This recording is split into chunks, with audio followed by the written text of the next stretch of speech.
Ahoy, fellow level red patients. And welcome aboard the Joy of Trek, an infected podcast exploring the for-profit healthcare and medical algorithms of Star Trek, all of it. I'm Kaki. I'm Kay. And calling management consultants the scourge against society that they are is your chief engineer, Greg. Together, we're on a mission through the allocator of Star Trek to find the trail of every huckster and the excellence in every episode. Even the Talaxian worm root. Because every episode must be someone's favorite, and it might as well be ours. So poison your hostages and join us as we are kidnapped into the Joy of Trek. Trek. Ooh, well, that's Yeah. a good one to start on. Hey, listeners at home, do you know which episode we're talking about today? That is right. We are talking about Critical Care, Voyager, Season 7, Episode 5. First Aired on November 1st, the year 2000. Story by Kenneth Biller and Brian Doherty, teleplay by James Caan, and directed by Terry Windell. And, Kay? Yes? What happened in this episode? Oh, there is a grave misunderstanding of the Hippocratic Oath. Ugh. There are several. There are quite a few. Oh, no, there's a whole lot of misunderstandings of a whole lot of oaths and, conventions. Oh, absolutely. Yeah, there's a lot of ethical violations in this episode. Well, that too, yes. And I'm not completely sure which side I'm on in a lot of cases, which is really, really fascinating. Yeah. I mean, all right. Yes. And it's also, okay, this has the distinction. I don't remember this episode at all. That's interesting, because I do. Really? Yeah. This is one of the episodes that which, although it's late Voyager, and I never had a set through to watch all of Voyager, somehow this episode seems to have made it into my watching thing. Right. So, it sounded very familiar, and there's very clearly an episode that I must have seen at some point. Wow. Yeah, I discovered this when I did a watch through of Voyager with a husband a few years ago, that there was just huge gaps in season 7. Those were my college years, university, right. Over here. Yeah. And I just sort of didn't notice that I was kind of fading out. So this is one of them that also I don't even remember from the rewatch. Oh, interesting. Because it's Oh, well, that's one. I was going to ask the Chief, what is the official synopsis? The Doctor's program is taken from Voyager, and he is put to work on a vast hospital ship, where the twisted medical system is based on social status rather than medical condition. Very good, thank you. Now, also, Kay, you may have recognized some of the actors in this episode. Yes, there was a lot of those guys, right? Right. Yes, the Doctor seemed vaguely familiar. Is he a Baldwin? Not a Baldwin, but one of them played, I think, a sneaky little president on 24 at some point. Oh, but here's a quick rundown of the actors and where you've seen them before. Now, since I didn't do this part of my homework, I'm going to need a little help from the Chief. Yeah. So, Chief, which character was played by an actor that we know? Let's start with Chelik. And which actor was that? That would be Larry Drake. And what else did they play in? So, Larry Drake was in quite a bit. He was in an episode of Firefly as Sir Warwick Harrow, when the episode where Mal has to fence to defend Inara's honor. He won several Emmys, actually, for the show L.A. Law. He was in Sam Raimi's Dark Men. He was in The Karate Kid. He was in quite a few things up until the year of his death in 2016. Really just a phenomenal character actor. And can you do that as well for all the other characters and actors that are in something that we know? And make it help me right now in this moment here without actually having to... Okay, I'm going to go through this. Let's start with Gar, who was played by John Kassir. John Kassir is best known for being the Crypt Keeper from Tales from the Crypt, but he was also the voice of Pete Stragan in the 2016 movie. He was the voice of Miko the Raccoon in Pocahontas in 95. He was really just a lot of animal voices, the same way that D. Bradley Baker does a lot of character and animal voices. John Kassir also does that. Now let's go to Dysek, the doctor on the ward, who's played by Gregory Itzin. Gregory Itzin is another actor that is just in a ton of stuff. He was in Airplane, he was the president in 24. He was in Lincoln. He was in Fear and Loathing and Las Vegas. He was also in quite a few Star Trek episodes himself. He was Alantandro in Dax. He was Hane in Who Moans for Morn. He was Sopek in Shadows of Pajem. And he was Admiral Black in A Mirror Darkly Part 2. So he's just another actor that really was in a lot. Another one who unfortunately passed away in 2022. But there's some really fantastic character actors that were in this. And as a final thing for Gregory Itzin, he was almost cast in The Big Goodbye with Picard as Dixon Hill, but he dropped out and decided to do an episode of LA Law, and he was heartbroken when he saw the episode. It's like, I could have done that. He was very upset later on. But just phenomenal actors, really, really great guest cast in this. I think we might have been. We might be. We're putting a little too much strain on the resources Okay, no, very good. But I think we've overrun our chief budget here in the first 5 minutes. Hey, we're staunchly against the use of AI and ChatGPT, even for stupid work that we forgot to do sometimes, and so we make other people do it. Thank you, Chief. Hey, what did people think of this episode? Ooh, it was not actually very easy to find much about it. It's not. There's not a lot on it. I had the same issue doing the homework that I did do with the trivia. There's almost nothing. Okay, so one interesting fact is in teaching medicine and medical ethics using popular culture, this episode was suggested as part of the curriculum to teach medical ethics. As in good examples, or like the complexity of the complexity. Yes. Right. Yeah. One brave Brunny on Reddit says, this episode is so well done that it makes me super uncomfortable. It's up there with Tuvix as an episode I just won't watch unless I'm in a certain mood. Oh my God, yeah. And Deleted Redditor says, my only issue with this episode is that the Doctor's program was so easily stolen on Voyager and replaced with a fake program. Yeah. Seemed a little far-fetched to me. I agree completely.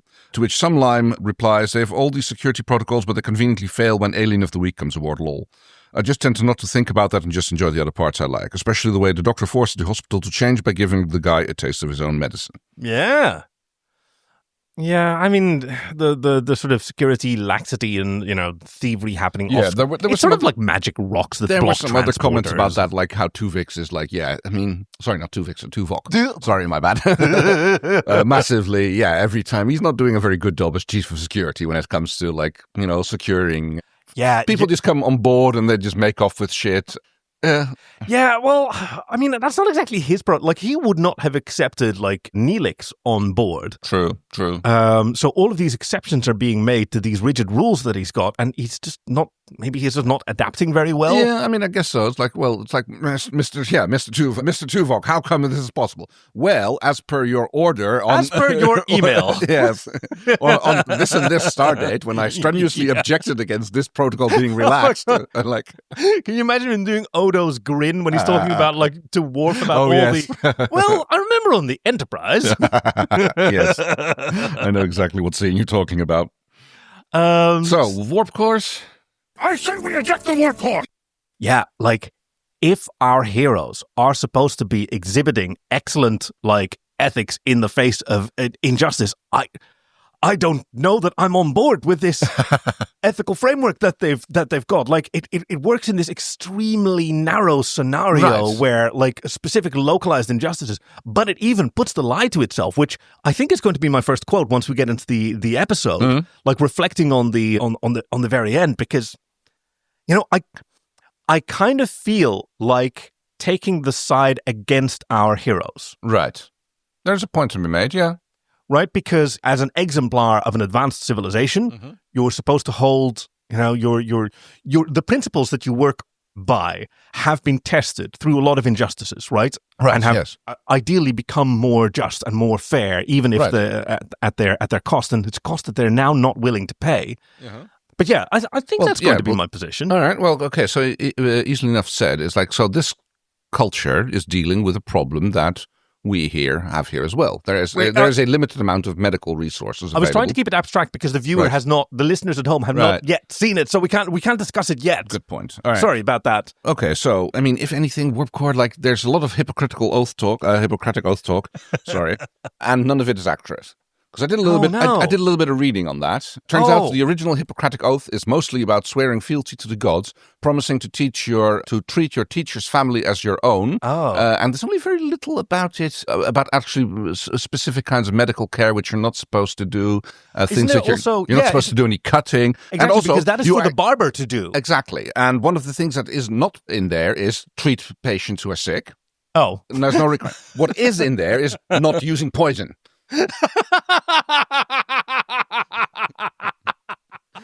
Oh my God.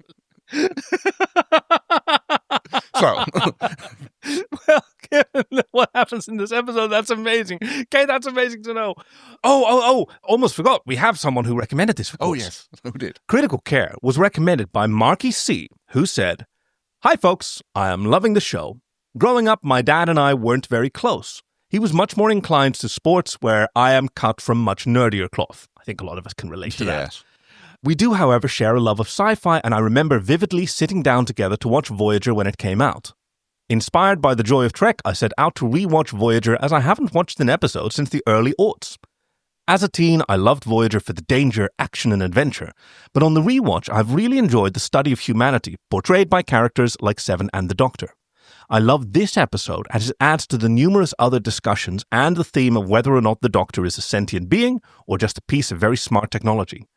Building on his morals being overwritten in Equinox so he could experiment on Seven, his memory being erased in latent image so he could keep functioning, and now in Climax, Critical Care, choosing a path of action that could actually cause harm to a patient in a tiered system of health that sadly is not unfamiliar to those of us 23 years after it was aired. Yeah, very good. Whew. Thank you for that, Marky C. And yeah, I can totally understand, like, recommending this episode on that basis. It has a lot to discuss. Perhaps more even than Tuvix. Yes. I mean, this is more indicative of a general state of society rather than direct, close, personal morals and choices. Yeah. Like in Tuvix, greater principles overrode an individual's rights and needs. And here, I think, like like you were going to argue, a systemic social decision is being tested by individual cases. Yeah. I mean, that's always the problem. Like, there's a limited amount of resources. A system for allocating those resources has been designed. Apparently, the powers that be are okay with this, presumably because they are in the benefiting category of this. And it is considered unfair, as all systems are eventually unfair to someone in some case. There's always going to be someone who's on the edge case of the rules, and then, like, if you decide to include them, then you're opening it up to, okay, but then what about this next edge case, and then what about that next edge case? So it's a fundamental problem. We see that in our own medical society, like, the more care becomes available, the more care demand there will be for said care. Yeah, I mean, you could take it broader than the medical care. I mean, this is a civilizational problem, right? Any system of collective benefit has also individual costs. And yeah. All right, so let us go and jump into the episodes then. We open with a cool little spaceship flying It's really through. cool. Yeah, and it's clearly meant to. I mean, if you know what the episode's about, and like you've done a little bit of homework like we have, then it immediately shows you, okay, something is happening outside of Voyager. Yeah, because it's an unfamiliar spacecraft over a planet. We see this cool coastal city. It looks like it's in 3D, which is mediocre CGI, I would call it. It's the year 2000 I know. on a television budget, and yes, I know Farscape was already out and doing great things, but. This was probably season 2 of Farscape. No, season 1 still. But yeah, hey, they were trying. It is hard. And it's really, really cool because you get to sort of pan the camera around and all these buildings are moving and the spaceship flies over the city. A big step up from a matte painting, which Star Trek had been doing massively. Yeah, you got parallax and you've got this big, like, it looks like another spaceship floating above the bay that this city is around. It's really cool. Yes, it turns out to be hospital ship number 4 or something later on in the episode. Oh, I hadn't even noticed that. Yeah, it's like when Voyager hails them. Right, conveniently routed right through. Yeah. We open in a sort of ER situation where we hear, the hubbub of a hospital that you immediately recognize. Temporal narcosis delirium. Trauma Team 4 to level red. Trauma Team 4 to level red. Yeah, there's a... Oh, wow. Yeah, that sounds pretty... Let's hear that again. Oh. He's having either a really good time or really bad time. Yeah, well, considering the circumstances, I'm assuming it's going to be a bad time. Yeah. Yeah, the general pandemic of a hospital which I think is being you wanted to say pandemonium. That's the Saying one, yes. pandemic in a hospital is going to like set off some alarm bells that maybe you don't Fair want. point. No, you're right. I meant pandemonium. Yes, of a overcrowded hospital. Yeah, And through this strides a individual who clearly does not directly belong there, but they know what they're doing because like they get the walk through a scanner. You're fine. You're cleared. yeah. We got Species Australian. Identity Gar. TC-15. You may proceed. A character familiar. So he's been here before. He's already in the system like that. Yeah. TC has already been assigned to him. Who goes to talk to Chelik, and he tries to sell him the doctor. Well, let's talk about him first. yeah. So he really reminds me the makeups, although he is done more reptile or amphibian like. The way the mouth is done really reminds me of cats. Oh wait, you mean Gar? Gar, yes. Yes, I had the same thing. Yeah. The sort of cleft upper lip. Exactly. Or Yes. in his case, it's not exactly cleft is the wrong way to describe it, but No, cats and they have a particular formation there with the nose. And that really reminds me of this. It's the double lines there, and the way the nose is done. It's like, whoever did that makeup had been probably just recently watched Cats or something. I was like, oh, that's kind of cool. Well, I mean, he's immediately both charming and untrustworthy. He has an extremely wide, smiling mouth, Yes. right? And Again, Cheshire Cat style grin, Cheshire Cat. Yes, that's exactly what he is. And the way he moves. So, like, he's at once very charming and immediately untrustworthy as well. And he offers a special box because unlike the previous wares, which were always... The latest in substandard technology. Yeah, I love that line. Yeah. He offers... As a gesture of goodwill, I'm offering it to you first. And did you recognize it when he opened that box? Oh, I knew what it was because I'd been doing my Oh, homework. you did the homework. Yeah. I sometimes manage to do all my homework without finding out what the episode is about. Yes. And I get a little bit surprised.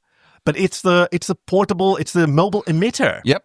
Which he activates, which is, I think, is a kind of cool effect. He holds it up and then he starts twiddling with it, and then the doctor just fades in with that thing right at the exact height. It's like, what would happen if he'd held it up at the wrong height? I mean, we have seen him being squashed before when the Voyager static emitters were wrong, and he's kept sort of shrinking in height. That could have been like, it could play that for comics if you have like a tiny little doctor running around and being like really angry about it. I mean, maybe he just, if you hold it lower, he just squats. Right, sure. Yeah, but what if you hadn't hold it so high that he can't reach the floor? I mean, he's light. Does he have weight? I know. Well, he can hold things. That's force. Yeah, it's all done. It's all done with mirrors and force fields. That's very impressive. Absolutely. And he gets like that. Please state the nature of the medical emergency. The fuck is this as he's looking around? Where have you taken me? And he is discussed as a piece of technology. Yes.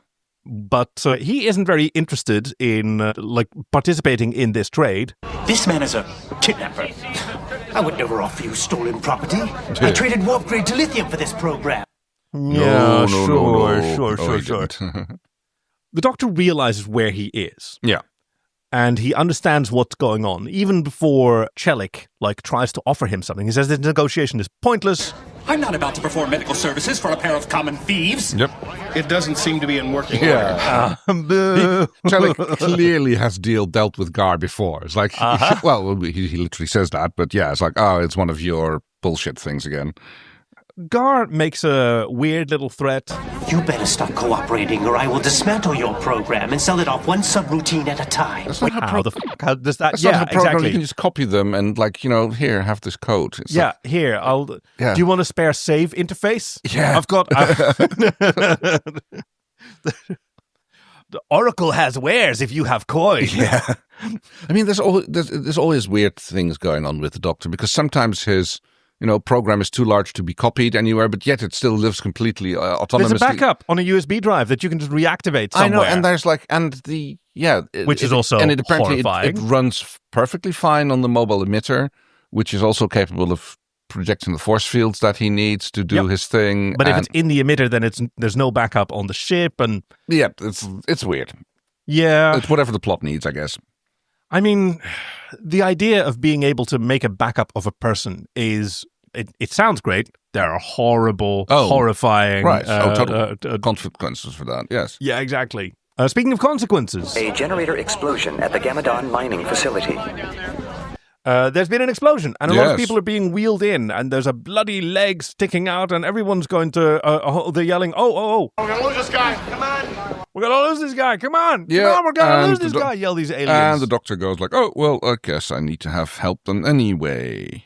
Yeah, we see a cool, like, slow-motion close-up of the doctor in this environment, and he decides to take action. And he pushes aside the doctor. He's Dr. Voyager. I noticed there's really milquetoast sort of Californian white dudes in this episode. Like, just a lot. Voyager and Tebis and just... Oh, yeah. Pretty boys.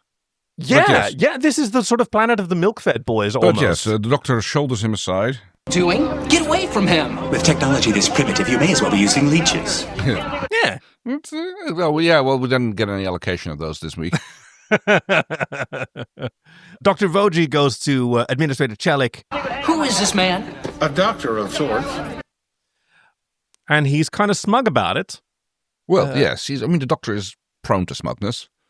Oh, I was saying Chelik was smug about it because, I thought you were withholding your services. And the doctor is proceeding because... Fortunately for these patients, I am programmed with the Hippocratic Oath. It requires me to treat anyone who's ill. Yeah, now tell me about that. So it doesn't require you to treat anyone who's ill. It does require you not to step on the toes of the barbers. Yeah. Protecting the other profession because maybe there was a sort of war between barbers and doctors? Oh, I don't know. It's probably just like, you had the physicians. Yes. And the surgeons. And those were two definitely very different trades. Trades is the word I'm looking for. Yeah, but you didn't have surgeons in the time of the Hippocrates. You had barbers who had knives. Right. Yeah, yes. And they also did surgery. Right, yes, I suppose so. I have no idea if that's a specific... I don't know what kind of distinction they had back in the day of the ancient Greeks, Right. That whole barber thing might be more of a European thing, which is much later. But I have no idea. I never. I did learn once that physician comes from physic. They practice physic, not physics, which is the study of it's a different kind of hard science. But sort of physic is non-surgical internal medicine. Right. Yes. So still inside the body, but through, medicine and poultices, drugs. Yes. Drugs. Essentially, yes. Yeah. Oh. So that's what physicians practice. And but the doctor is, more broadly trained. Oh, absolutely. He recommends that... She needs 20 milligrams anesthesia. Get me hypospray. And one of the milquetoast white dudes goes... What? A what? Oh, and the doctor goes like, okay, we're going in without anesthesia. It's going in dry. Yeah. Oh, it's time for a loop. And speaking of smug, Gar's little grin. I favorited that, Chief, because Chelik and Gar are just sort of smugly eye-f***ing each other. Right. Speaking of eye-f***ing each other. Well, I guess so. I know. Tom and Harry. In wearing hockey jerseys, very shiny hockey jerseys. Yeah. I wasn't sure if they were doing atmospheric scuba or skydiving. Oh no! Well, I just said atmospheric scuba diving, and now we have to talk about that for 5 minutes. The ice skates kind of give it away what they were doing. Yeah. But yes, recently. Oh, you missed it yesterday. We went and did our role playing session. Yeah, and 2 words were misspoken that spawned entirely new plot lines. One of them was a complicated contraption, sort of like a RuPaul device. Okay, what was it meant? They meant a Rube Goldberg machine, but instead a RuPaul machine sounds so good. And the other one, be fabulous. Yeah, and the other one was like a tightly sealed coffin. Think like a spikeless, what's it called? Iron Maiden, like a sarcophagus. With a pumping system. Right. A sarcophagus. Right. That's right. Yes. Anyway. So they've hurt themselves playing hockey, and they're trying to think about, okay, how are we going to get treatment from the doctor without admitting... You know how he feels about our juvenile holo programs. Yeah, exactly. The doctor says... Please state the nature of the medical emergency. Are you okay, Doc? Yeah, turns out it's just a training program of the doctor running. Yeah, because all he says is, please state the nature of the medical emergency, and... Please take an analgesic and return in 24 hours. Yeah. And we immediately after scanning the wrong person, because it's Paris that he scans, and it's Kim who's been that's right. Up. Yes. That's right. And he's just moving pads back and forth for no reason. Yeah, he's just standing there pretending to be busy. There's a meeting. Of course there's a meeting. There's always a meeting. It's a replicated fake. The program running in sickbay is from one of Doc's old training files. And Janeway's priority is to find out how this happened. Right. Not to get the doctor back. That's not the highest priority. Well, first we need to find out what happened, what's going on, and then we can decide how to get the doctor back from that point onwards. Yeah. That's valid. First, we need to figure out what happened. Well, it's not very hard to figure because, this little miscreant, Gar... Well, that takes him a second to figure out because, Tuvok's first response is to, unsheath his ritual chisel and place that on his ring finger and, I take full responsibility. I'm not interested in fault. Just wants to know how it happened. And, he puts his chisel back. Oh, no, damn. And Neelix puts together... Gar spent the night in sickbay. He claimed to have gotten food poisoning at dinner. And there we go, yeah. But then he blames on himself, because I was just, basically, he says... Gar kept complaining how bland his dinner was, so I added a few exotic spices. And he thinks that, basically, by creating the opportunity, he created a thief. Yeah. Which Janeway said, well, no, don't worry about that. It's not as if your cooking turned him into a thief. Yeah, exactly. It was probably more of an excuse. I would read that as, okay, he was complaining about the blandness of the food, so he would get Neelix to, up the dosage on the spices, then complain about being sick. I mean, this is how, excellent thieves operate. Extreme preparation and opportunism. Of course, yes. That actually goes for a lot of professions, not just thievery. And he says, he still feels guilty, and he wishes there is something that he could do. And the captain says... When and if that opportunity arises, I'm sure you'll make the most of it. That's going to stick in his brain. Ooh, is there anything he does that is going to come out? Yes, because he winds up poisoning Gar. Sort of. A prisoner later on. That's Neelix? In order to... Neelix brings the food. Oh, right, yes, I see what you mean. Right, yeah, okay, fair enough. Yeah, I was wondering... lots of people poison each other because the doctor winds up poisoning Chelly. Yeah, exactly. Yeah. And Neelix is first he's all about regulations, and then he's kind of not so much about the regulations anymore. Nah. We get another cool shot of the hospital sort of flying saucer. Yeah. It really looks like a building. It's got these pontoons and like a docked ship. Wouldn't look out of its place in one of the Star Wars prequels, you know? Oh, yeah, or Stargate Atlantis. I mean, you can imagine this thing just sort of landing in the bay and being a functioning harbor. Being a boat for a while. Yeah. But yes, the Doctor is making himself useful. He has done a cortical bypass, and he's starting to discover that there is a problem here, that the... Yes, because he's trying to make his, while he's performing excellent medical services and being, and really impressing the milquetoast white dudes, he's trying to, get in touch with Voyager a little bit, sort of sneakily moving it in that direction. Sources here. If I could contact my medical staff, I might be able to get you some additional supplies. Communication is usually restricted, but the allocator might give you clearance. And now we learn about the allocator. Yes. Now, I wonder if the Charge Master was in the news at the time of the, because that might have been quite a bit later. What is the Charge Master? Well, it's a software system that determines what patients are charged in America, or was at the time. So it has, granular prices for everything, sutures, needles, but also a scrub, 2 seconds of nurse time. Okay. Sheesh. And there have been huge injustices with this, related to the really absurd cost of healthcare in the United States. Where I believe the advisors always request an itemized bill. Well, yeah, but those bills are complicated, and they're produced by the charge master. So the charge master then can bill you for one night in the room, plus also the surgical or the bandage kit in that room, and then the bandage that was in the bandage kit. Yeah. And that's the sort of thing that a whole branch of legal professions has emerged around to help people negotiate. But it all costs money. Well, as our young doctor says it. Had a formal request to Chelik and support it Form 83W in triplicate. Yeah. Which sounds a bit like modern medicine occasionally. Yeah, but like every security regulation was written in blood, but also like every procedure has been preceded by injustice or inefficiency or whatever. Everything is a solution to a different problem, and every solution winds up becoming a problem itself.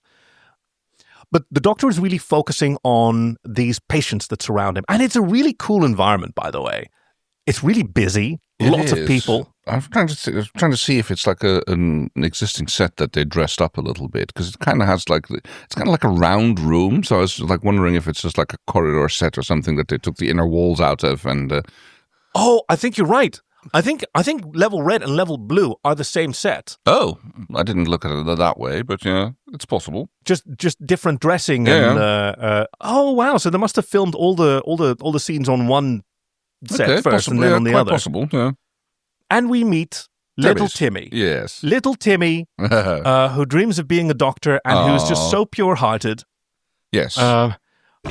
It's not just that, but music has great healing power. Oh, yeah, it does. Yeah, he does. Right. Oh, you're right, Timmy. And everybody's like putting money in the tip jar to send him off to college. And isn't he just sick reference to what's the Enterprise? Enterprise, Carmen Creek. That's the one. That's the one. Yep.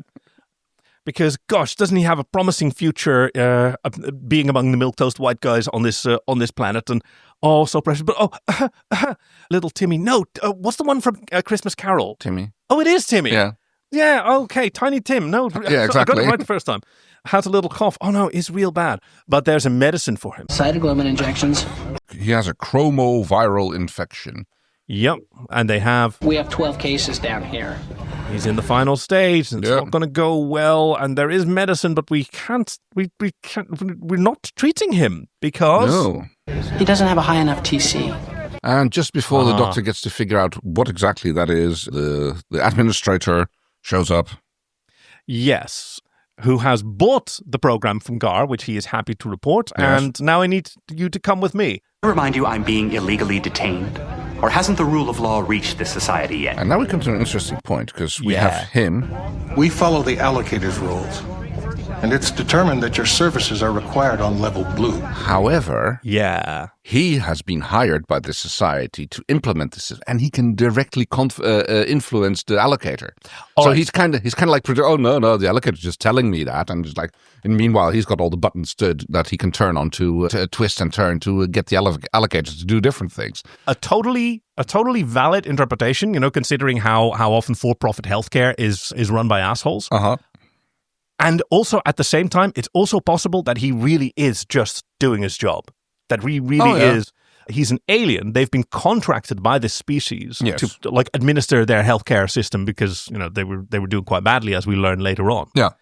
Why don't you take the interpretation that he's evil and corrupt, and I'll take the interpretation like he's been hired to do a job to efficiently allocate the resources of this society. Oh, I wasn't arguing that he was evil and corrupt. I was arguing that he was hypocritical.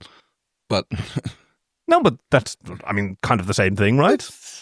Depends. We're talking about aliens here, so we've got totally. But different morals, different. I can choose to take him at his word. Sure. I choose to believe that he just input the data into this program that he sells, and it did indeed result in this commandment of the Doctor being assigned to level blue, which the Doctor wonders what that is. Level blue is your critical care area, I presume. Level blue is the area where it's most critical that we provide excellent care. Yeah.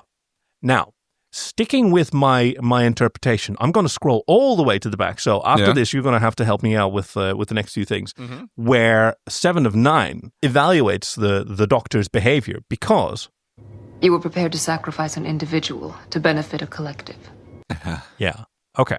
Now, with that in our brains, that's kind of what everyone is doing in this episode. Right. Everyone is, but their definition of who is worthy of sacrifice and what is a collective. Yeah. Right. Basically who's in, who's out. Yeah. Yeah. Yeah, that's a really, really good way to put it, and kind of horrifying. Who's in the in group, who's in the out group, who gets rights, and who gets, whose rights are sort of more flexible if that gets you benefits. Absolutely. Yeah. And it's like in this case, it's all, cloaked in the mantle of an impartial system, Right, yeah. It's brought like, well, these people, this medicine is doing more in this person because it'll extend their lifetime by 40%. And, the fact that the other person whose lifetime would be extended by much more, apparently, 40% of this person's life is much more valuable than 100% of that person's life. Which is. Because we also get the implication that the allocator doesn't just run the healthcare system, it also decides like employment.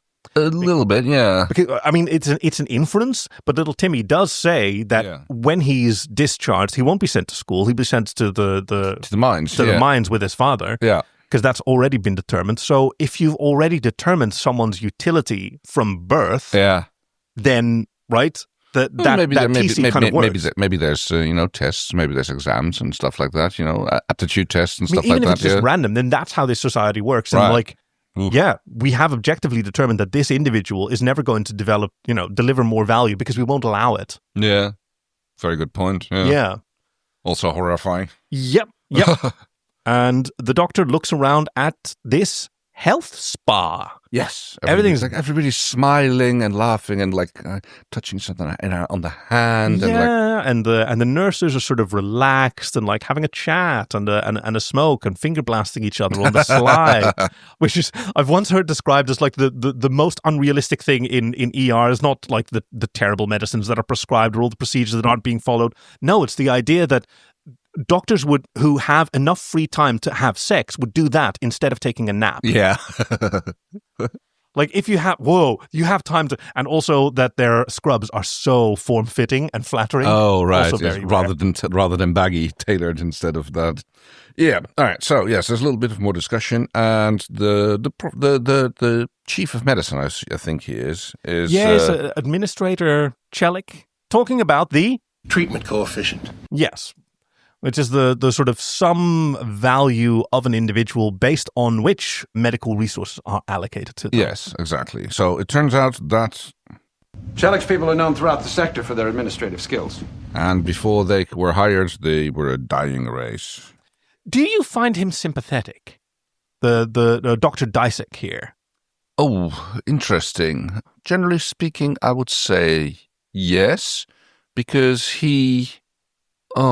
I guess he goes through a little journey of his own, even though it's for the wrong reasons. Yeah, because the Doctor plays on his insecurity later, and it's he plays on the if you don't use your resources this month, you will get fewer resources next month. Yeah, because he's a career hawk. Yes, he's and he basically uses the man's ambition and selfishness he plays on that. Exactly. And to get him to do the right thing.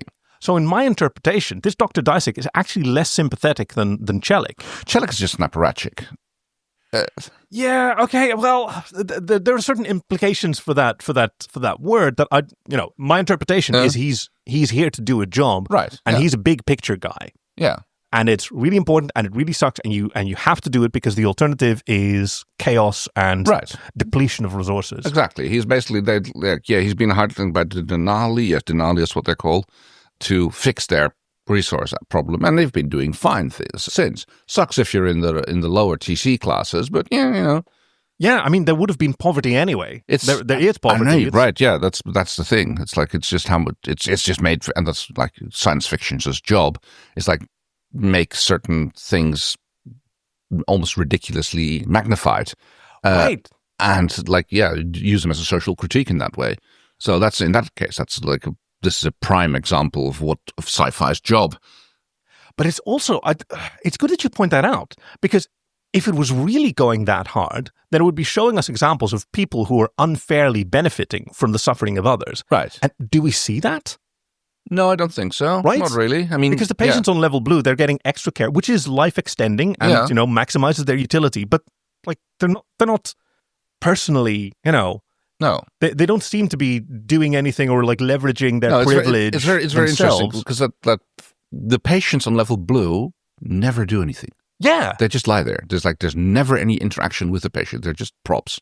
Whereas on level red, the patients are given personalities and Oh yeah. Oh, that's really interesting. That's really interesting because it sort of reverses, for that matter, yeah. How people in positions of privilege experience those without as the masses. Yeah. It's really fascinating because it must have been a deliberate choice.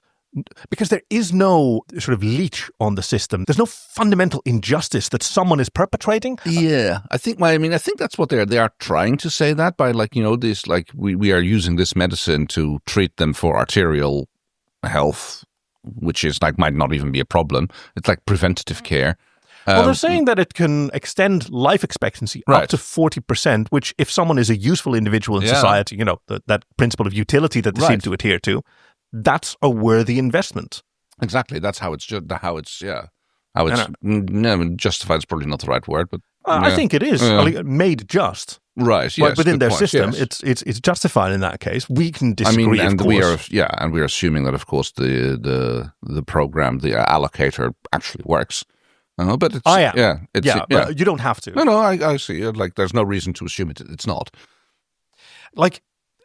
Wow, we haven't even gotten to any of the relevant points in this episode, but we're already just the fact that there is a treatment coefficient and there's a level blue. Yeah. We don't even need the rest of the episode in order to talk about it. Not really, because this is a great test of your system of morality. You're never going to be just completely. Mm-hmm. Any rule system is going to have exceptions, but you can try to be fair or internally consistent at least. And that's what this system is. We can say anything about it, but it is internally consistent. Yeah. If it's and then it shows up it's just literally the problem. Whenever there's a discussion about healthcare, and we have a pretty good healthcare system here in this country. Very proud of that. And it always comes. These issues come up. It's how do we treat? Do we treat we've got this super new cancer treatment, which is going to cost this much money? Yep. We could also use that money to treat for skinned knees. I mean, I'm obviously blowing this out of proportions. How are we going to use this? And I believe that the system is largely experimentation. Try things out. Have a hypothesis. Do we want to start introducing this? We expect these benefits to occur. Do they occur? No, the costs are higher. We try something else. Essentially, they basically figure out what an extra year of good health may cost. That's roughly what it comes to. Our medical system, or in this fiction? Oh, in our medical system, they're working, especially it's not done yet, but they're talking about I know what you're talking about. Patient outcome, some kind of metric. Right. Yeah. So how much are we going? Are we going to approve this treatment? I mean, the treatment can be approved, but are we going to pay for it? That's the big thing. We're getting some very new, very experimental and treatments which are very expensive. And the question is is this going to add? It's going to cost €200,000. How much lifetime is it going to? How much quality of life? How much quality of life is it going to add? Yeah, which sounds horrible, but these decisions have to be made all the time because donor organs. Because that money can only be spent once. Yep, and there is only one typo negative heart that's available right now. Right. Yeah, going once, going twice. And there's 3 people who could use it. Maybe one person needs it more, but another person has a higher chance of surviving the procedure or will live longer. These I'll stop. Okay, fine. I'll stop. Fine, whatever. I thought we were having a fun discussion. Oh my God, we've got to save that. This is an amazing thing. Oh, whenever we get stuck in a rut, we could just have. I'll stop. It was purely accidental. Red alert. Yeah. Okay, so yes, this is basically the B plot of the episode. I'm sorry, this is the most amazing thing that's ever happened on this show. Anyway. So Voyager has caught up with Gar's ship, but oh my God, it's not Gar's ship. It's a little space butt plug. And It's emitting a false warp signature. Oh no. Looks like we've underestimated Mr. Gar again. We do, we got highly volatile for radioactive iridium from him, so he can't have had that for very long. So let's see, we know how fast a ship can roughly go. Do a little scan. Where could he have gotten this? Very smart, Tuvok. Oh, absolutely. Almost like it's your job. Yeah. I mean, you're saying that he's a security. Logic suggests he acquired the substance within a radius of 3 light years. Yeah. Good. And then they're cross-referencing the sensor logs, and they find a little mining colony. Yeah, and off they go on a on a fun little montage that I enjoyed way more than I thought I would. Okay. Because they just go to jaunt. They go to this asteroid where they meet an upset alien person who says, I want my iridium back now. Yeah, I scanned the ship. I know you have it. It's mine. Yeah. And he got shafted by Gar. We had a similar experience. Yes, Maybe we can help charming. each other. So he sold us 3,000 induction units, but then he also sold 20 kilograms of iridium. And he's like, I want it back. And the doctor and Janeway's very clever. It's like, well, you're not the only one who got it shafted. And we only have half of it. So it's in your benefit if you help us find him, because then you might get the rest back, you know? Oh, that's really, really interesting. Yeah. Well, let me see. He'd also stolen 20 kilos of ore. I mean, maybe he really did only sell 10 of those kilos to Voyager. But yeah, even if it's true or not, it's irrelevant. It's like it certainly works. She uses it as a tactic to get him to cooperate. Back on this planet Denali? Denari is what the species is called, so we might as well call the planet that as well. And the Doctor is quite impressed with Dr. Dysak's surgical technique. Yes. Compliments back and forth. Uh-huh. But he does try and weasel his way into getting a radio. I'd be happy to share it with you, but we'll have to contact Voyager to get it. Yeah. Oh, no, I'm sorry, Lee. The Chelik authorizes all communication. So Chelik's like, yeah, I mean, he's like the administrator. I mean, this guy may be chief of medicine, but Chelik is the administrator of this facility. Yeah. And nothing goes in or out without his say-so, apparently. Okay. Yeah. That's what made me wonder. Does each one of these hospital ships have an administrator like that? Or is it like a...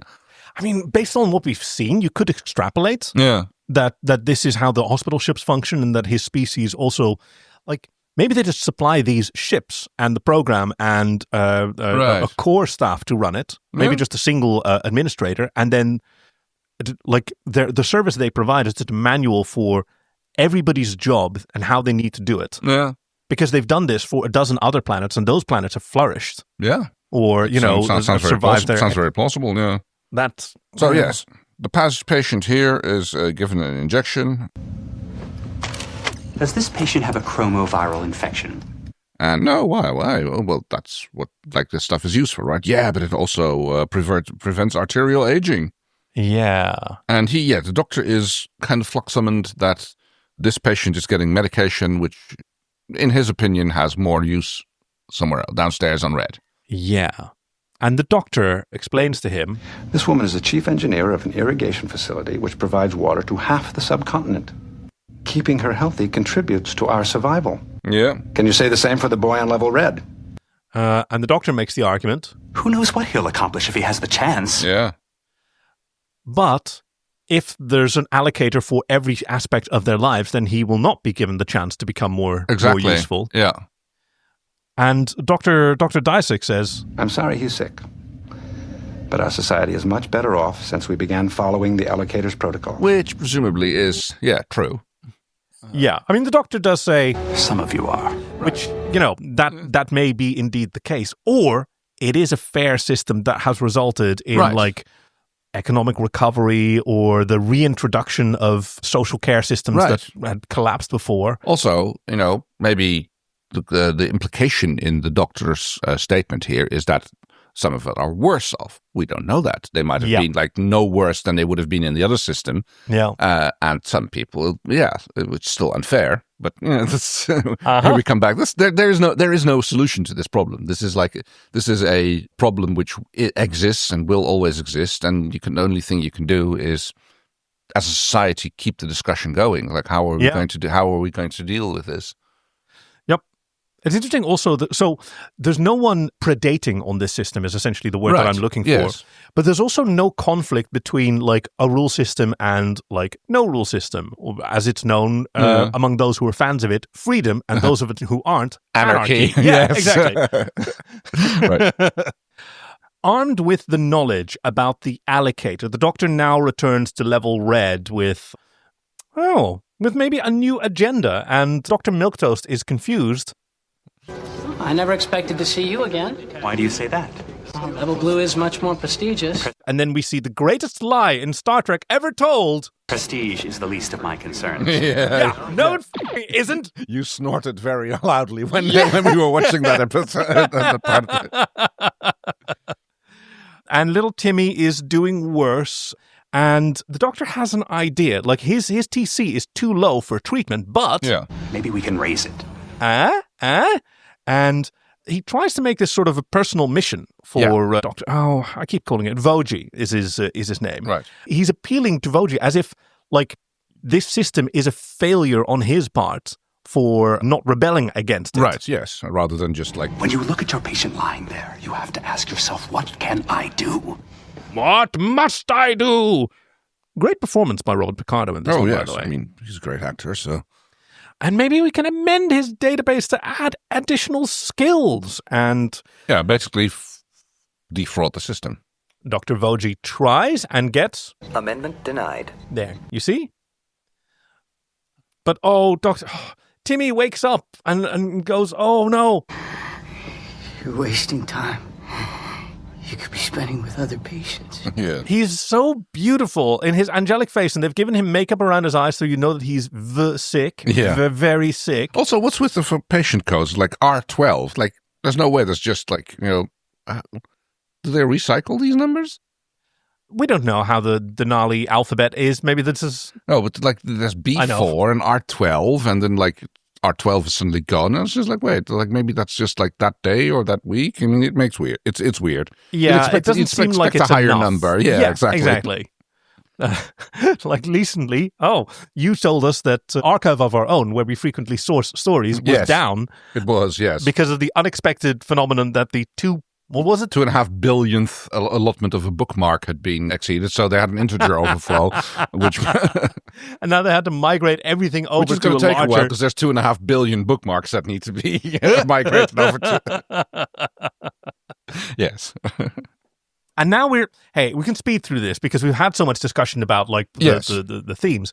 So we're back and forth in between level blue and level red, where the doctor is committing more fraud. Yeah, doctor overprescribes on level blue and takes those medications to... Leaves the injection. Yeah, sneaks it back down. He's got a little palming the little pickpocketing subroutine that he's acquired somewhere.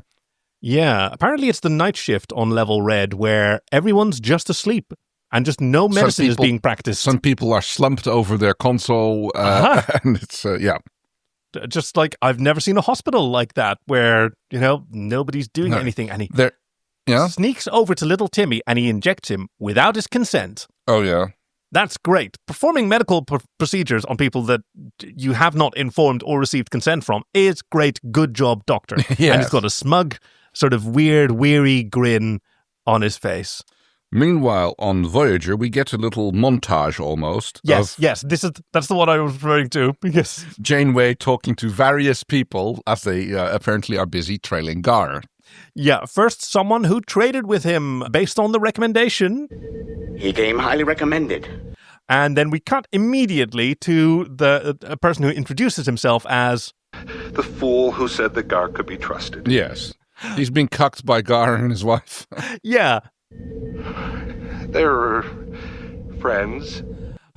Okay. And now we have to move over to the wife who is, she's just cougaring on that seat. She's wearing a fantastic dress, wonderful hair. Who has got the hots for Gar. She even to the point where she's like accusing Janeway of wanting to have Gar for herself. So she tries to talk her way out of that and eventually just grabs Tuvok's hand and says, I already have a man. And you see Tuvok clenching. I was like, what? And you hear everyone clenching around the room. Tuvok is like, I'm already married. Physical contact, not really. But this is enough to convince the cougar wife or the MILF or whatever her particular tribe is to say... He's on his way to the gambling tournament on Selleck 4. Yeah, all right. See him, tell him to hurry home. I'm waiting for him. And there's a wee look between Tuvok and Janeway while they're still holding hands. I'm like, is this enough? Yeah, this is enough. Well, this will have to do. Yeah. We'll not discuss this anymore. It really looks, this hospital ship hovering over the city, it just looks like it's straight out of a Stargate. Kind of, yeah. Or Like that what's that movie with the Egyptian aliens in the pyramid thing? Yeah, Stargate. No, the other one. No, seriously, Stargate. Oh, there's another one. By a French director. Yeah. Immortel ad vitam. Yeah, that's the one. You're completely right. Yeah, No, thank you. You could have also said it's the one with the red hammerhead shark assassin. I could have also said Kung Pao. Why? Space aliens in pyramids. Does it have that? Well, yeah, they're French, but it turns out that... Does it? Yes, it does. I've got to see Kung Pao again. Yeah, clearly. I mean, I just remembered the bits, but that's a lot of nuts! Yes. For people who don't know, Kung Pao is I guess it's a parody, not quite. So basically what they did is they took an old Kung Fu movie and digitally edited some new actors into it and has basically used that, and it was made up an entirely new story based on the... they redubbed it and digital inserted sort of like Trials and Tribulations. How are you feeling? Oh, sorry, my bad. It's Steve Odekirk, who also did Thumb Wars. Yes. Inserted himself into this film. There's scenes of it's set in feudal China, and you just have these Chinese people walking by with their mouths closed, singing, "We are two ventriloquists." Oh, yes, exactly. And in the middle of the scene, he seems to be casting spells. Your clothes are red. Your clothes are blue now because it's two different scenes cut together. Yes. Anyway, fantastic movie. Kung Pao, Enter the Fist, I believe is its full term. I think so, yes. Does it really have French floating pyramids or some shit like that? There are pyramid French. No there way. are French aliens in that. Yes. The wildest thing that I remember is this kung fu woman showing up who has one massive breast in the middle, which is never mentioned, and she is introducing herself as "I am Whoa." I guess that's what people say when they first see her most often. Oh, what a fantastic film. Yeah. Anyway, Timmy's doing a little better. Because the treatment, yes, you got the proper treatment. But I'm not authorized to receive cytoglobin. Oh no, but okay. And the doctor says, no, it's fine. He just fixed lies. It all. Yeah, straight up lies. Simply had a talk with Chelik, he says. Explain to him what a bright young man you are. And he's like, oh, that's so swell. Golly gee willikers. Yeah. There are patients on this level who deserve higher TC than I do. He has internalized the system very well. It's Yeah. Now, you want an apparatchik? It's right there. Yeah. In fact, you should have a talk with the allocator because, letting this child live and disseminate this incredible buy-in in this, it's going to reduce rebellion significantly. Yes. Yeah. No. Absolutely. Yeah.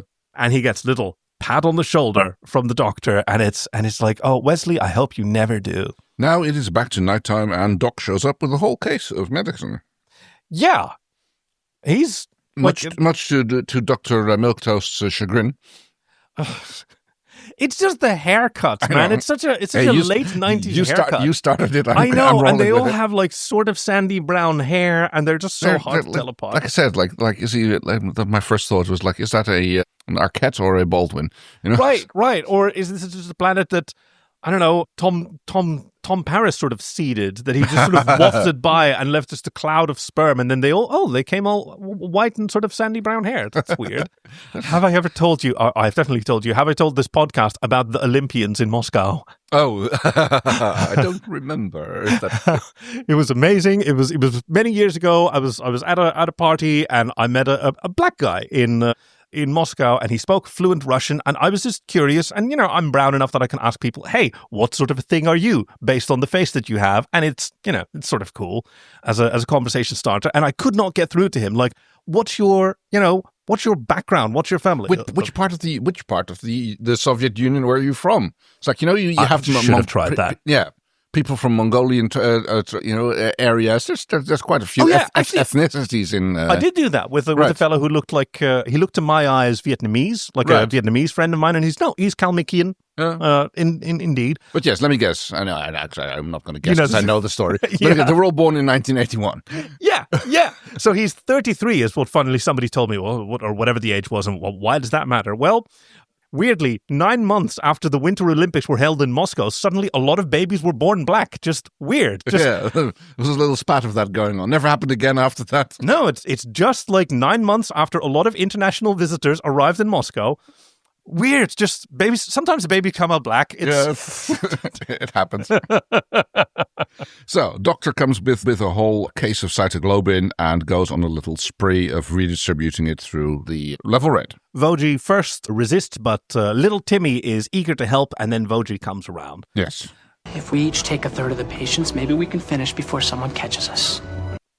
And now the Doctor gets confronted by Dr. Disick, but he has a plan. Because... Who do you think you are, prescribing unnecessary medications for my patients? It wasn't unnecessary.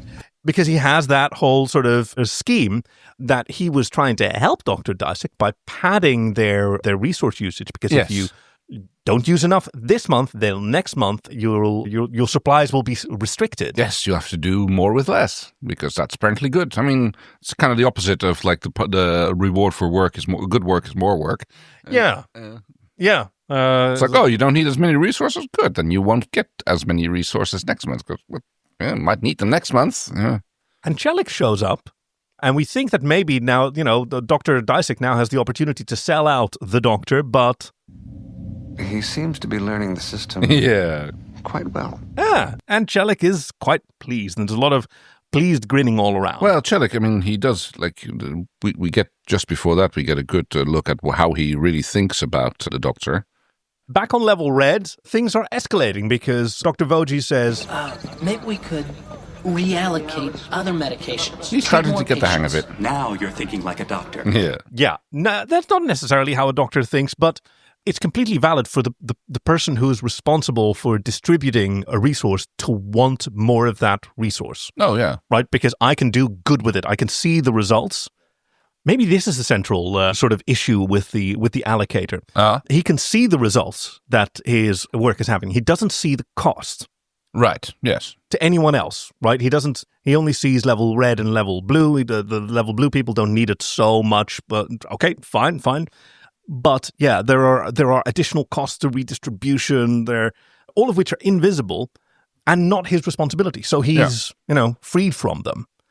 Little Timmy he's like, look, he's already proving himself useful because he fixed this medical tricorder or whatever it is that was going to be recycled. Oh, how clever. Yes. Oh, those clever little orphan boys. Well, not orphan. He's got a father who works in the mines, which is also his destiny. So he's now trying to stay sick. If you say that I'm sick, then I can stay here and I can learn from you. I can help you. Have a future. And oh, great. Well, let's see how many other, he says.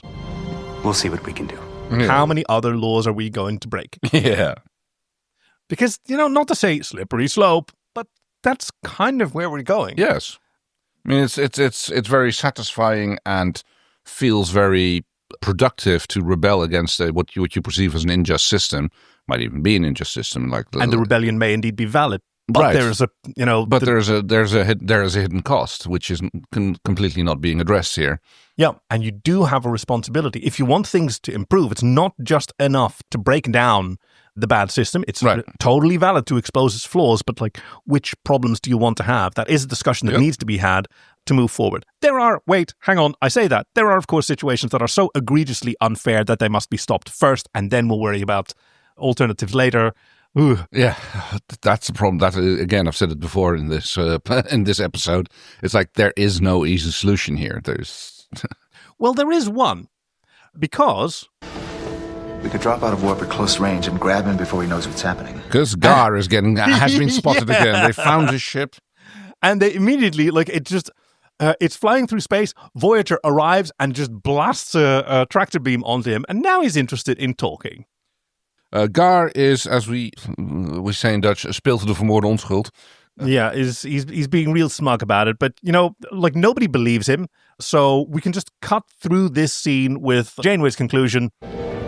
Just beam him to the brig. Yeah, because he's got he's got a feedback pulse. Yeah, no, don't bother. Just beam him to the brig. Yeah. We're just arresting him because we can, because we're an aggrieved party. I guess. Yeah. I mean, might makes right. That's. And now things take a turn. Yes, because Doctor goes down to find Tebis to give him his next shot or something. Time to make our rounds. Oh, yes. But no, he's on level white, which... It's the morgue. Yeah. Now, your interpretation of Chelik as hypocritical or corrupt or evil... I don't think I called him that. No, but if you were taking that side... Right, okay, yes. Then he would have killed Timmy, right? Yeah. In an extreme version of this story, he would have killed Timmy. Because he says, well, I don't know what's happened, but when he looks up patient R12, he developed complications. It spread rapidly. And he was not treated because... The patient had exceeded his medication allotment. It seems someone had given him unauthorized injections. Yeah. So, like, my interpretation of him just executing this plan that has worked for other planets, like, he's kind of smug about it. Yep, you broke this system and it has consequences. But there's another interpretation that he's an evil murderer who wants to quell dissent and no one should profit who isn't privileged by me. I don't think it is. I mean, I think he's for real.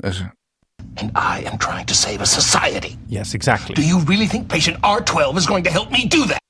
I think he's just convinced that he's right. Like he maybe not that he's the good guy, but he's like, he sees himself as the surgeon who cuts off the infected leg to save the patient. Yeah. I think that's how he sees himself. He genuinely believes that. That's not a delusion or anything. Yeah. Yeah, he has a goal to achieve and certain resources, and they're not enough.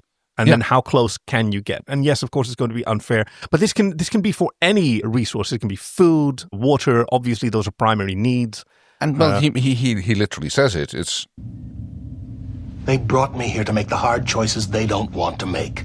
Exactly. Yeah. Which is like, we know we have a problem, and we're just going to get this guy and his computer program, his allocator, to make those calls, and that kind of allows everybody else to just wash their hands and this is the system. That is the downside of such decentralized systems, but or centralized systems, I should say. But again, which problem do you want to have if you have a decentralized system where individuals get to decide resource allocations based on who they're facing? Yep, that's a vector for other forms of injustice, exploitation, cronyism. Cronyism, yeah. But yes, the doctor pleads and is don't make them die, and they're being sent home. They'll die. You should have considered the consequences of your actions. Yeah, and the doctor says, I'm going to expose you. Yeah. To whom? The people who employ me? Yeah. It's they know what I'm doing. They brought me here to make the hard choices they don't want to make. So they know what I'm doing, and they approve. And the doctor gets put on curfew. He basically gets thrown around like the administrator controls his program and goes the administrator, the allocator will now decide where you are and what you do. And he basically gets turned into a program. Gets beamed from station to station. Yep. You have 6 minutes to treat patient B3. Like he's a worker in an Amazon fulfillment warehouse. Yeah, exactly that. Yeah. All right. Now there's the interrogation of Gar. Yeah. How many war crimes, or how many crimes against humanity or crimes against prisoner treatment are we seeing here? Well, I mean, intimidation probably isn't. He's not actually doing the mind meld with him. Because, it starts with... If you refuse to cooperate, your knowledge of his location can be extracted. So at this point, he's just making threats, which I don't think is... It's definitely not a war crime. It's... I don't use that term correctly, obviously, but this is not conduct that... befits a Starfleet officer, yes. Yeah, you can lie about legal procedures that may or may not be available to you, and it should be arguable whether that's a good thing that, law enforcement officers are allowed to lie to that degree. Yes. Do you know until recently they aren't in the Netherlands? No. That's good. That recently started. Oh, I didn't know it was they were still. I know it's allowed in certain jurisdictions. Yeah, but it seems unfair. Yeah, a mind meld which he describes as invasive and disturbing procedure. But he's interrupted by Neelix. Yes. Who once again, this is reminding of the time when you had those prisoners being transported to the force field glory holes. Sir, you know better than anyone that Starfleet has strict guidelines about allowing prisoners to eat. Strict guidelines, which I'm about to violate. Enjoying a meal. And for a second, I thought maybe they were in cahoots or something, that it was a little stage play, like good cop and bad cop. Yeah, but no, Gar just dig into the food that he's been given. Yeah, with collection wormroot. Yes, it's going to be very nice. But some people are a little bit sensitive to it, it seems. Oh, no. Dear, I hope you're not getting sick. Yeah, like that. Okay, well, it's always so weird when we do this. So now when he explains that it's going to be, you're going to have the omega shits and you're going to be pooping out of your nose for about the next 30 hours. It's going to be the worst thing that you've ever experienced. And then Tuvok pulls Neelix aside with... Have you deliberately poisoned this man? Relax. He's just having gas pains. That's not a denial, Neelix. No. You have deliberately... So, okay, we have the officer who threatened physical violence on someone that he's not authorized, I don't believe, to perform. And Neelix who poisoned someone. Yeah. I mean, as he puts it himself. I think he's getting all the encouragement he needs. Yeah. And they both sort of, they're fine with this. Yeah. We just torture our prisoners. That's what we do on this ship now. Yeah, apparently this is like the... It certainly is very easy, isn't it? This is the way, And oh wow, we get what we want. This is the way of the Delta Quadrant. Let's keep trying that. Yes. Meanwhile, on level red, Doctor seems to be having a little bit of a crisis of faith, because he is starting to provide more care to the patients than Dr. Chelik presumably would like. Yeah, there's another doctor or a nurse who comes to Dr. Voyager and says, well, why are you providing, why are you treating... Yeah, we're going to discharge him anyway. But Chelik's orders are to discharge the patient at the end of the shift. The shift isn't over, is it? No, sir. But I need time in order to... I'll tell you when he's ready. But then he's being summoned to level blue. But it was a ruse! It was the doctor who managed to do that. And while he's being beamed from station to station on level blue, he's trying to convince Dr. Voyager to smuggle him out. Yes, he shows him how to do it, how to deactivate the mobile emitter. It's a good thing that all of these patients are permanently kept unconscious. I know, right? Yeah, it's like they're just like blissed out. They're just like they're getting their daily allotment of Xanax or whatever it is that they're giving them on top of the... Oh, wow. Because, and the doctor is still talking about, it's still about those 12 patients. 12 patients on level red are being sent home because of you. That's why we have to hurry.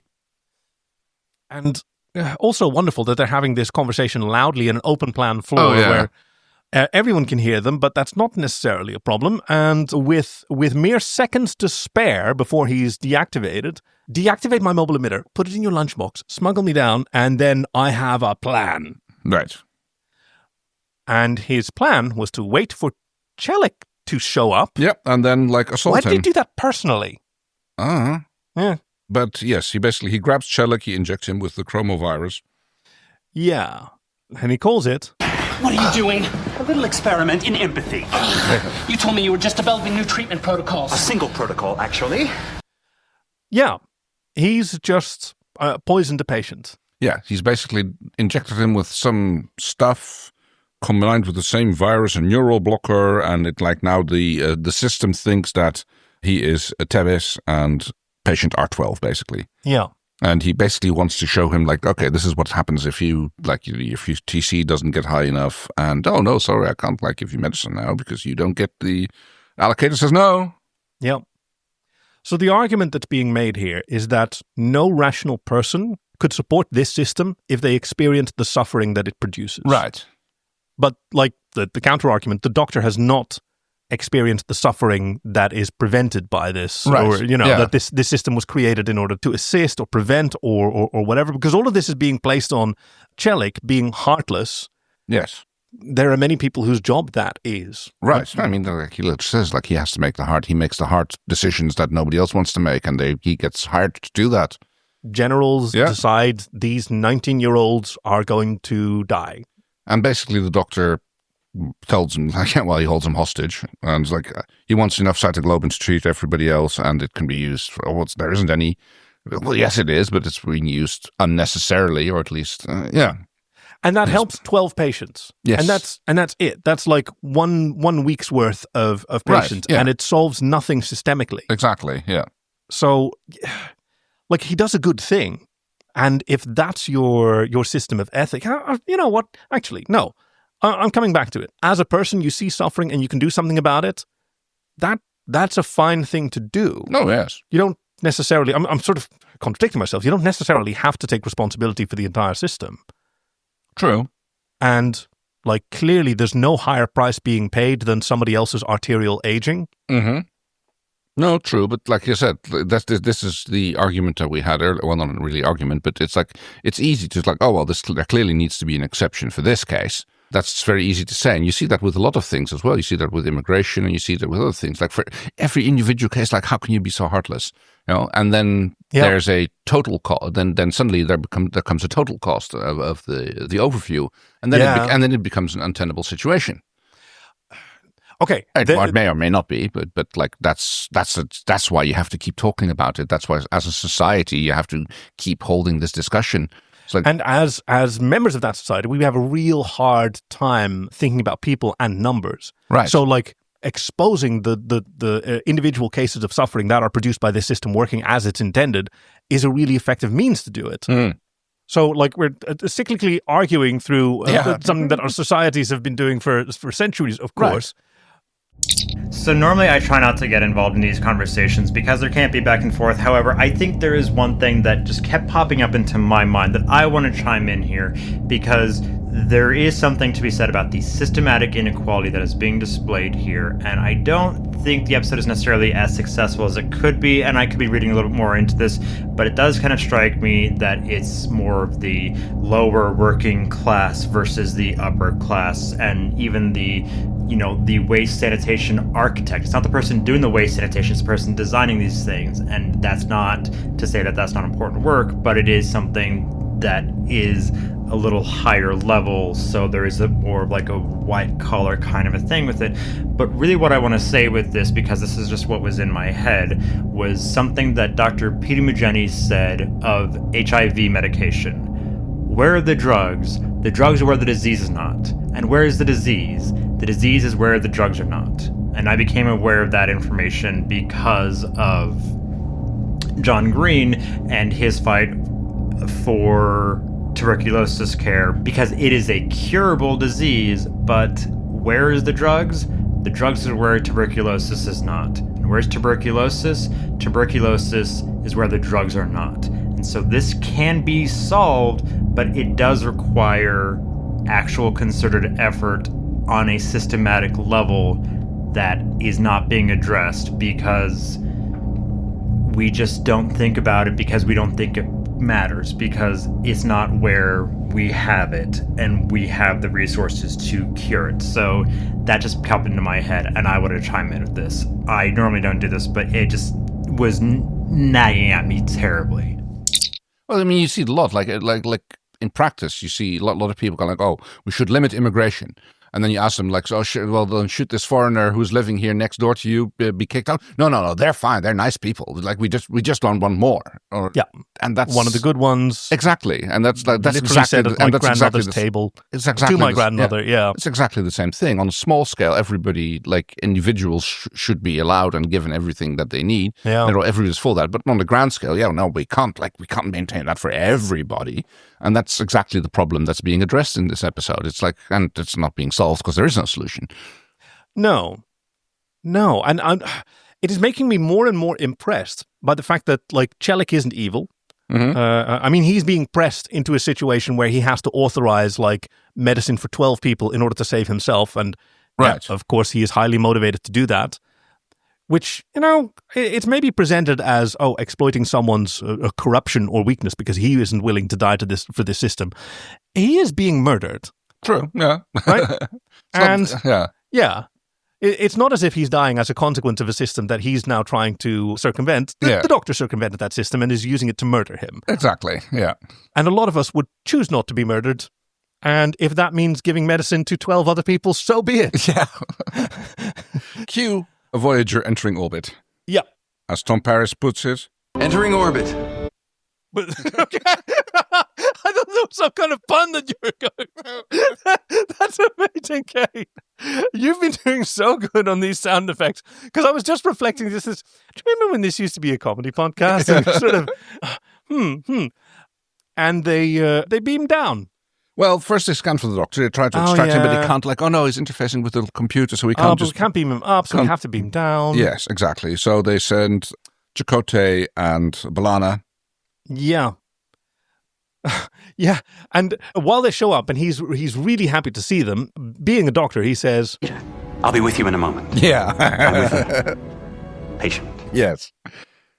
Well, no, actually, first, before this happens, we have the doctor, the other doctor, the chief of medicine. Yeah.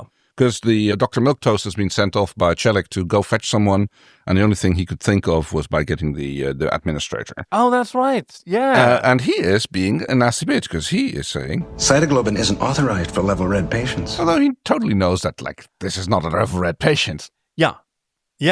So I am being murdered by... He is being swayed by the doctor's argument, like, of his resources being cut if he works more efficiently. Yep. You know, Doctor, one way to increase your allocation of resources on level blue would be to increase the number of patients. I know at least a dozen people who should be treated for arterial aging. Saving their lives would be just a side effect. Perhaps we should have them transferred to level blue. If you're looking for a second opinion, I concur. Which is, this is an opportunity for Chelik to hold that moral argument, but he's busy trying to resist being murdered. Yeah. Because he could say at this point, there are 12,000 patients here that would benefit from being one of the 400 patients on level blue. Yeah. Everyone would benefit from being on level blue. Level blue has capacity for 500 max, and there are 12,000 here. Yeah, those 12 are not they're a minor drain. But okay, so you've chosen these 12 people that you happened to see when you walk in. Exactly. Yeah. Yeah, it's a very nasty moral dilemma. That isn't really being explored in that, he's not being challenged on this. You just picked 12 out of this. But because we happen to have the same thing, yeah. It's what the as plot little needs. Timmy that you liked. And so therefore I think it's brilliant that back on Voyager, safe and sound, he reflects with 7 of 9, whom we haven't seen until this scene. No. And after giving her a checkup, he asks her to give him a checkup. Mm-hmm. Because he would desperately like for there be a problem with his ethics routines. Yeah. Because he knows what he's done. And he says... I poisoned a man. Deliberately? Yeah. You were prepared to sacrifice an individual to benefit a collective. Yeah, and this should be a moment of reflection for him. He was willing to sacrifice one person, to murder one person, to help 12 people. And how is that different from what Chelik was doing? Yeah, it is not really. Yeah. But he counters. No offense, Seven, but I don't exactly aspire to Borg ideals. And she's like, don't you? Yeah. Really though? Yeah, because, okay, do you understand Borg ideals? Because clearly not. Yeah. You have a very monocultural view of the Borg, which, the Borg may be the only species where it's okay to treat them as a monoculture because that is something that they do aspire to. But still, even then, yes, there are nuances, and she can't help him. And I'm sorry, Doctor, but I must give you a clean bill of health. Leaving the doctor with a rather troubled expression on his face. Yeah. Comedy podcast. We're back to a particular style of Voyager episode. Yeah. Why is it Voyager? Why is Voyager like? I mean, Next Generation had heavy episodes too, right? I guess it was maybe like the crash of the tech bubble in the early 2000s. Oh wow! Oh yeah, that had just happened. You mean that everyone was real depressed? I guess so. Yeah, maybe there wasn't enough Zolox in the water supply. Zolox? I don't know. I just made something up. I like it. Okay. Segments. Let's see if we can make these. Ha ha ha. All right. What did you think was so fucking cool? I really liked the set. Oh, yes. I'm not even 100% sure that Level Red and Level Blue are the same set. I kind of think that they are, but like Level Red looked real busy, which I've always liked to see on Voyager. Like I remember that from the very first episode, Caretaker. Yeah, it was shot very different from a lot of other episodes of Star Trek. Very long lenses, lots of people passing in front and behind the character. So I kind of like to see that kind of space. That's a lot of complicated blocking, of course. Totally. So yeah, I sort of really like that energetic vibe. And Robert Picardo also probably did a very good job, but I can only pick one. How about you? Yes. I think I'm going to have to go with Gar, because he's such a really. He's such a. I mean, I love his makeup. He's kind of and he's kind of just like a kind of fun, sleazy, small time criminal. Yeah. So yes, I think I'm going to have to go with him. You know, in another universe, Gar is the one that they met instead of Neelix when they arrived in the Delta Quadrant, and they had a very different kind of morale officer on board. Yes, wow, that would have been interesting. There, but for the grace of God. Yeah. So that'll be mine. All right, let's see. What else do we need to do? We need the Captain's Log Supplemental. Oh, yes. The deleted scene. That you believe should be floating around somewhere on a DVD or somewhere. It would have been a different opening for this episode. Oh, yeah?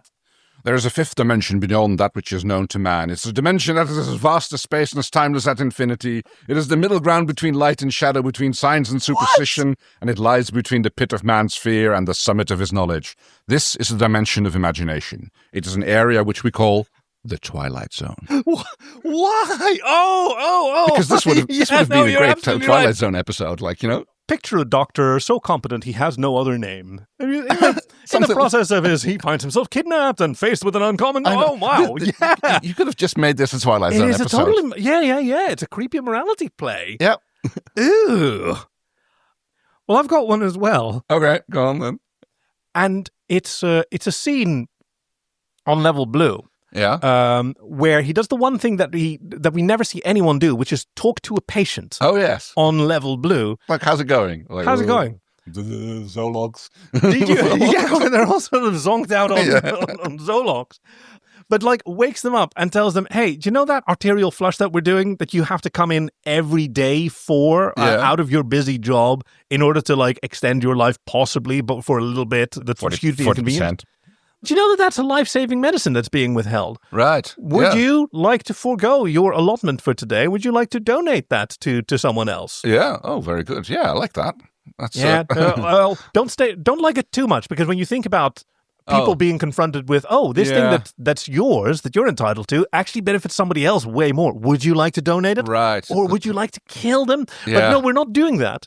Because before anyone can answer, he breaks into song, because he thinks this is a musical. And he's, I wish I had a better song ready than There Goes That Baker with his tray like always, which I know is from Beauty and the Beast and has nothing to do with it, but I don't know fucking Les Mis. So just imagine a Les Mis song. Chief, do you know a bit? Sing a few bars.